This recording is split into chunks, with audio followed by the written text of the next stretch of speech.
विभिन्न स्तर के।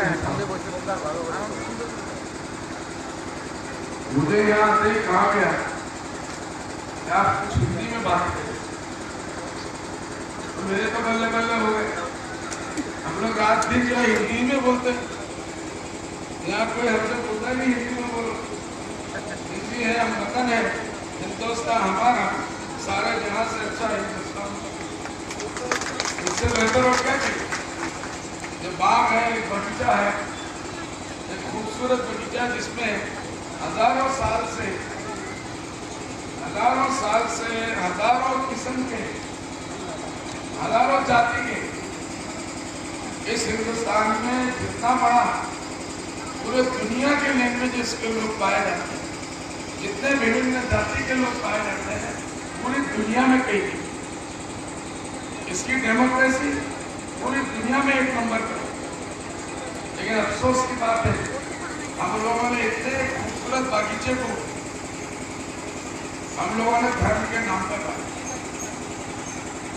इंसान अगर वो इंसान है, उसके अंदर इंसानियत है, तो वो सबसे बड़ा इंसान। ऊपर वाला ईश्वर अल्लाह भगवान उसी को पसंद करता है जो इंसानियत की बात करता है।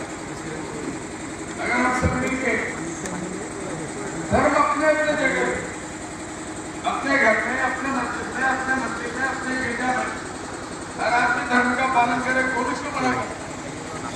मजहब नहीं सिखाता आपस में बैर रखना, मजहब नहीं सिखाता आपस में बैर रखना। हिंदी है, हम वतन है, हिंदुस्तान हमारा, सारे जहां से अच्छा हिंदुस्तान। ये दुर्भाग्य की बात है कि हम सारे लोगों को मिलकर इस बगीचे को सजाना ये हमारा फर्ज था, ये हमारा कर्तव्य था। लेकिन आज कुछ दिनों से हम देख रहे हैं इस खूबसूरत भारत के बगीचे को जो मुख्तलिफ मजहबों का गहवारा है, इसको लोग धर्म के हिसाब से बांट रहे हैं। ये फलाना है, ये बातें हैं दिल दुखाने की, हामी करे कोई सूरत तुम्हें बुलाने की, निगाह नाज ये बातें हैं दिल दुखाने की। ये दिल दुखाने की बातें, प्यार मोहब्बत की बात करो, प्यार से जियो, खुशी को बांटो। अगर इंसानियत अपने अंदर है, अपने दिल की पढ़ाई धर्म के नाम पर हम किसी को भी भड़का सकते हैं, धर्म के नाम पर मारामारी करवा सकते हैं, धर्म के नाम पर बड़े बड़े दंगा फसाद करा सकते हैं, लेकिन उस दंगे फसाद से एक इंसान की भी जान अगर जाती है, एक घर का चिराग अगर उजड़ जाता है, अगर वो बच्चा मर जाता है या उस घर का बच्चा बाप उस घर का उजड़ जाता है, उसकी माँ मर जाती है या उस घर का लाल मर जाता है, तो उनसे जाके पूछिए कि वो हिंदू का बड़ा या मुसलमान का, वो एक इंसान का।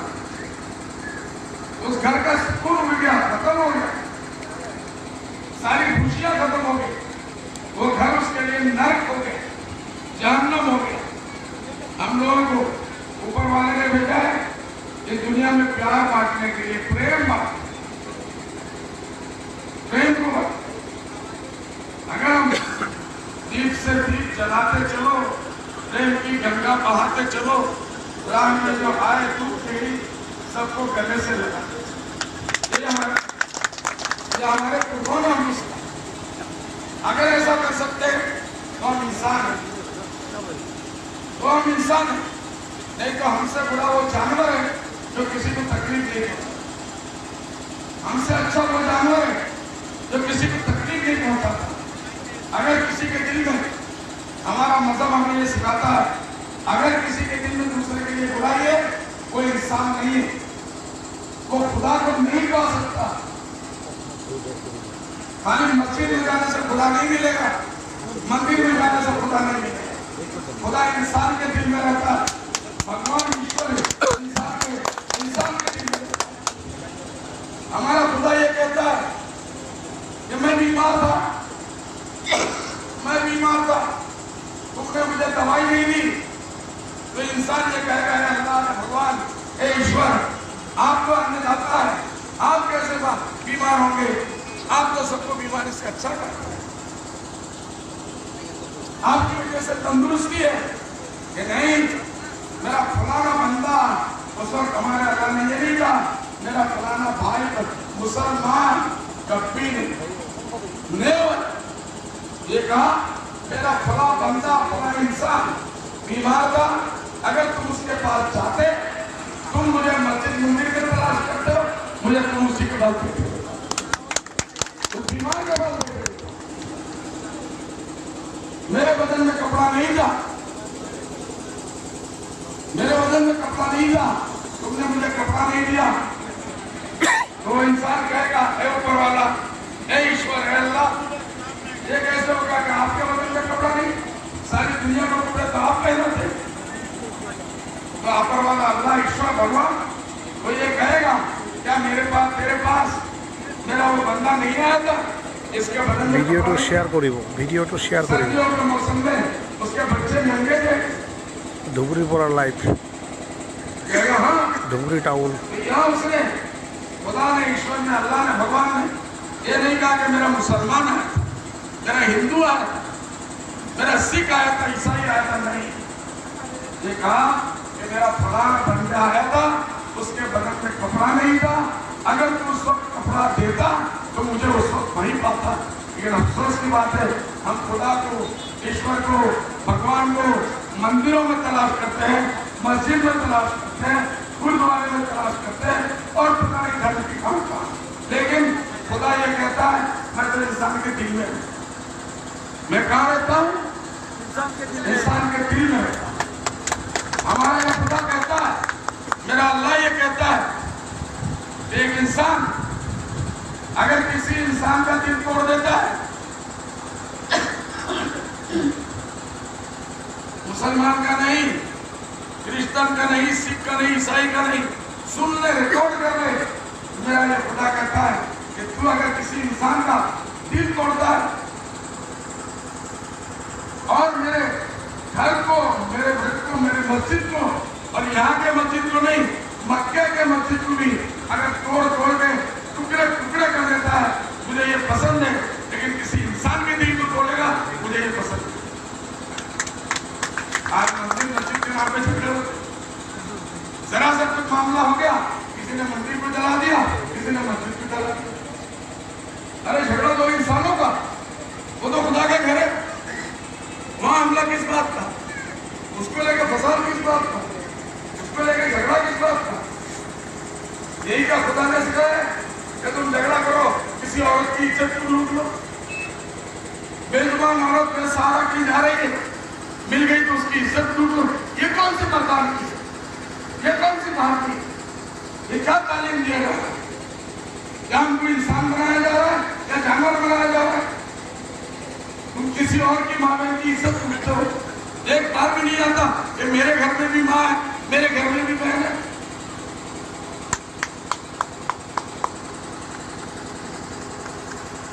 एक मिनट आदमी नहीं सोचता आज के नौजवानों को हम लोगों ने अफीम पिला दिया अफीम तासुब का नफरत का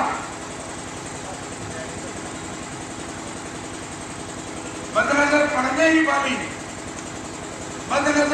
ही वाली थी किसी पर लेकिन अपनी बेटी का ख्याल आया तो दिल डूब अपनी बेटी का ख्याल आया तो दिल डूब क्या दिल है तो किसी चीज से डरता नहीं किसी चीज से धड़कता नहीं अरे अल्लाह ईश्वर भगवान हमारे पूजा का मोहताज नहीं है हमारे नमाज उसको नहीं चाहिए हमारी इबादत नहीं चाहिए वो सिर्फ ये चाहता है कि इंसानियत खुश हो अगर इंसान खुश है तो तुम सबसे बड़े इंसान हो अगर तुमसे इंसान नाराज है तुमसे बड़े बड़े गुनाह है इस शिक्षा को आम करने की जरूरत है एक औरत एक वेश्या औरत बाजार में निकलती है अपना कपड़ा सहेजते उसको एक कुत्ता मिलता है गर्मी में प्यास से उसकी जुबान बाहर निकली और बेजान कुत्ता वो अपने कपड़े फाड़ कर कुएं से पानी निकालती है ये किस्सा हमारे हदीस में मिलता है वो उस कपड़े को निचोड़ कर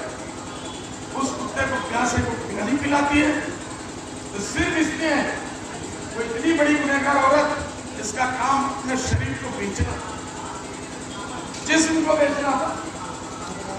इससे गंदा काम नहीं हो सकता है दुनिया में। वो औरत को तुम्हारा माफ कर देगा और वो सड़क में जाएगी, जन्नत में जाएगी, सिर्फ इसलिए कि उसने कुत्ते को प्यासे को। अगर हम अपने घर में बिल्ली पालते हैं, मुर्गी पालते हैं, कोई किस्म का जानवर पालते हैं, बाजार से हम मुर्गी खरीदते हैं, उल्टा लटका के लेके जाते हैं, जवाब देना पड़ेगा उसको। अगर आप मुर्गी खाने वाले हो, आपको मुर्गी को खाने का हक है, लेकिन उसको सताने का हक नहीं है, उसको कष्ट देने का हक नहीं है। उसको आप घर में रखते हो, उसका खाना पीना देना हर चीज की जिम्मेदारी आपके ऊपर है।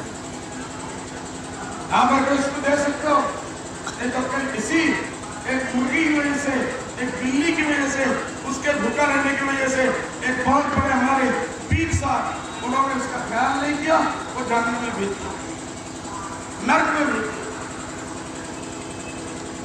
अफसोस की बात, लोग पॉलिटिक्स के नाम से लोगों में नफरत की दीवारें खड़े कर रहे हैं।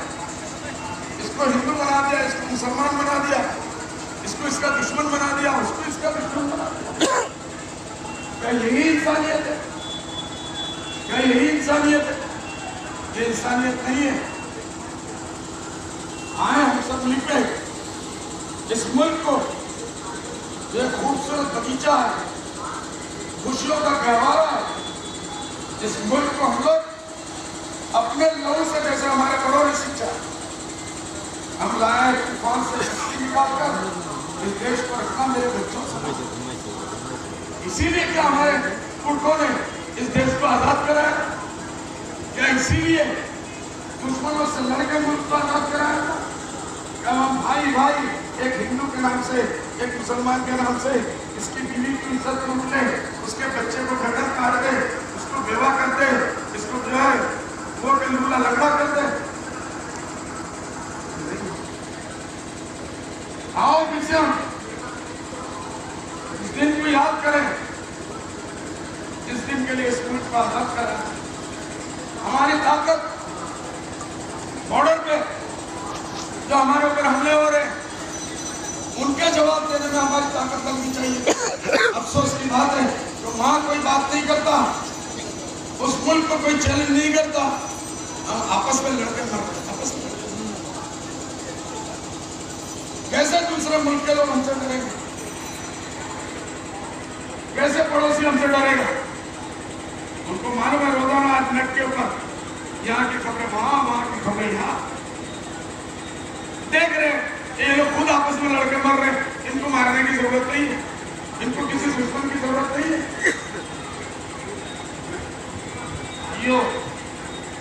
ये मुल्क इस वक्त प्यासा है प्यार का, मोहब्बत का, सेकुलरिज्म का, भाईचारगी का, गरीबों की सेवा करने का। ये मुल्क जो है तभी एक सुनहरा मुल्क हो सकता है जब हम सब एक हो, आपस की गलतफहमियों को दूर करें, मिलना शुरू करें आपस में। आज किसी कपड़े की दुकान में कोई भी जाता है, वो चाहे हिंदू का हो या मुसलमान का, अच्छा दुकान है तो हर आदमी जाता है उसके यहाँ। चाय की दुकान में जाता है, वे नहीं पूछता हिंदू का कि मुसलमान है। अच्छे अच्छे होटलों में जाते हैं, सारे लोग जाते हैं। लेकिन क्या हो गया, कौन ऐसे लोग आ गए जो हमारे समाज के अंदर जहर बोल दिया? हर चीज को हम धर्म के रूप में देते और लिख के रखे। अफसोस की बात है जो लोग इस धर्म के नाम पे पूरे हिंदुस्तान को बंटवारे में कर चुके, टुकड़े टुकड़े कर दिया। ये रातों को अपने घर में आपस में बैठ के मजे करते और रसगुल्ले भी खाते और बिरयानी भी खाते। ये सिर्फ हम लोगों को लड़ाने के लिए, हम लोगों को लड़ाने के लिए। मैं पार्लियामेंट में देखता हूँ दो पार्टियां आपस में लड़ रही है, एक रूलिंग पार्टी, एक अपोजिशन पार्टी। खूब जम के एक एक घंटे की लड़ाई होती है। बड़े से बड़े लीडर है, उनके क्या जुबान पे, सुप्रीम कोर्ट के वकील हैं, कोई उनकी जुबान पे हाथ नहीं रख सकता। खूब लड़ते हैं, और हैरत होती है जब बाहर निकलते हैं गैलरी में आके दुश्मन की तरह अंदर लड़ते हैं, जैसे मार देंगे, खा जाएंगे। नहीं होता। बाहर निकलने के बाद एक दूसरे को गर्दन से पकड़ते हैं, ऐसे मालूम है जैसे माँ के पेट का बच्चा सगा भाई है, और एक दूसरे को पूछते हैं हाँ कैसी रही, मजा आया कि नहीं आया। इसका मतलब ये सियासत लोग, ये पॉलिटिशियन लोग हम हिंदुस्तानियों को बेवकूफ समझते। बात तो हम लड़वाएंगे, अपने अंदर रसगुल्ला बैठ के चीज नहीं। होशियार रहिए, इस मुल्क को पहले की तरह अमन का, शांति का घेराव बनाइए। और जो लोग भी इस मुल्क के अंदर जहर फैलाने की बात करते हैं, चाहे वो कोई भी पॉलिटिकल लीडर हो, कितना ही बड़ा हो, इन लोगों से बच के रहिए। और वो लोग भी जो हमारी दोस्ती का दम भरते हैं और हम ही को बेवकूफ बनाते हैं, उनसे भी बच के रहिए। दोस्त दुश्मन को पहचानिए, दोस्त दुश्मन को पहचानिए। और अभी इलेक्शन सामने आ रहा है, कांग्रेस पार्टी ने 70 साल से क्या दिया, इसका भी कभी एनालिसिस करिए। क्या किया हम लोगों को भिखारी बनाने के सिवा? भिखारी बना दिया इन लोगों ने 70 साल में। बीजेपी की हम बात ही नहीं करते हैं, क्योंकि वहां नफरत के सिवा कुछ है ही नहीं। प्यार तलाश करके भी नहीं मिलता, पता नहीं किस किस नाम से नफरत फैलाई जाती है। सिर्फ धर्म के ऊपर कोई राजनीति हिंदुस्तान में नहीं चलेगा। हिंदुस्तान के लोग उसको रिजेक्ट, चाहे वो कितनी भी बड़ी। कुछ दिनों के लिए हो सकता है हमारा नौजवान बहकावे में आ जाए, लेकिन बहुत जल्दी इसी मर्तबा पता चल जाएगा जो लोग नफरत फैलाते हैं। 2 करोड़ नौकरी का वादा किया था, कहाँ है 2 करोड़ नौकरी? 2 लाख नौकरी भी नहीं दिया। तो नौजवान हमारे आज बहुत पढ़े लिखे हैं, वो जानते हैं, तो इस इलेक्शन में 2 करोड़ वालों को भी सिखा देंगे कि 2 करोड़ में और 2 लाख में क्या करें। और बातें तो छोड़ देते हैं, धर्म की बुनियाद पर बांटने का टाइम खत्म हो गया। आइए सब मिलकर अपने दोस्त को पहचानने की कोशिश करें, दुश्मन को पहचानने की कोशिश करें। वो पार्टियां जो सेकुलर हो, जो मुल्क की बात करते हैं, जो इत्तेफाक इत्तेहाद की बात करते हैं, जो एकता की बात करते हैं, उन पार्टियों को हम सब लोग मिलकर जिताएं। और नफरत वाले पॉलिटिकल लोगों को, उनकी पार्टियों को, और जो 70 साल से हमको बेवकूफ बनाते रहे, उन सबको हराकर हम जो इस मुल्क में फिर से वही अमन और शांति का बागीचा बना दें। मैं इसी बात के साथ अपनी बात को मैं खत्म करता हूँ। जय हिंद।